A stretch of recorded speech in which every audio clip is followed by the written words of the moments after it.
Hello, Amanda Hill, Realtor with Bray Real Estate, here today to talk to you about down payments. I hear a lot of questions and there's just a lot of misconceptions about down payments and how they work. First of all, I'll hear a buyer say, "Oh, I can't afford to buy a home because I don't have 20% down." So there's a lot of people who think that they have to have a huge amount of money to buy a home, and that is not the case. I also hear other people on the complete opposite side of, "Oh, I want to buy a home. I'm a first time home buyer. I can buy a home without putting any money down." That is also not the case. So, just a lot of misconceptions out there. So, what is required and what is not required? Ultimately, the only time that you would have to put 20% down is if you're an investor and you're not going to be living in the home.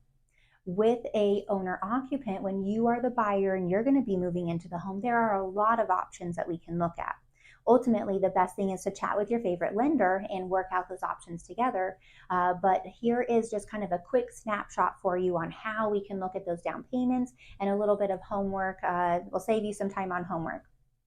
So with that, there is anywhere from 3% down for a conventional loan. We can talk about conventional loans first. Conventional loan is a great loan product, and you can put anywhere from 3% down on the least amount up to 20% or even more than 20% on a conventional loan. With that, on the 3% down, there is some income requirements where you may make too much money to get that 3% down, but a lot of buyers will use that conventional loan and only put 5% down. So that's a great product there for a lot of people. Another great loan is an FHA loan, and a lot of people use this that are a first time home buyer, but they do have a little bit of down payment.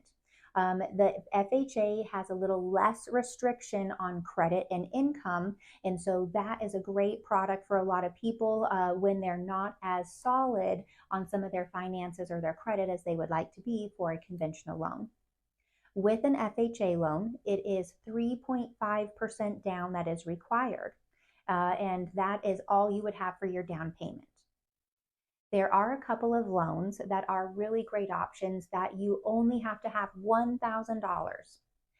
Those are a rural development, or a USDA, they're called, and those are for certain areas.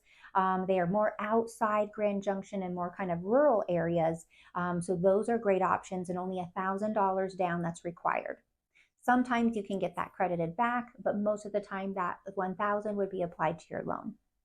Another really great loan option is a VA loan, and that would be for a veteran, for somebody who has served in our U.S. military. First of all, thank you very much if you've served in our military.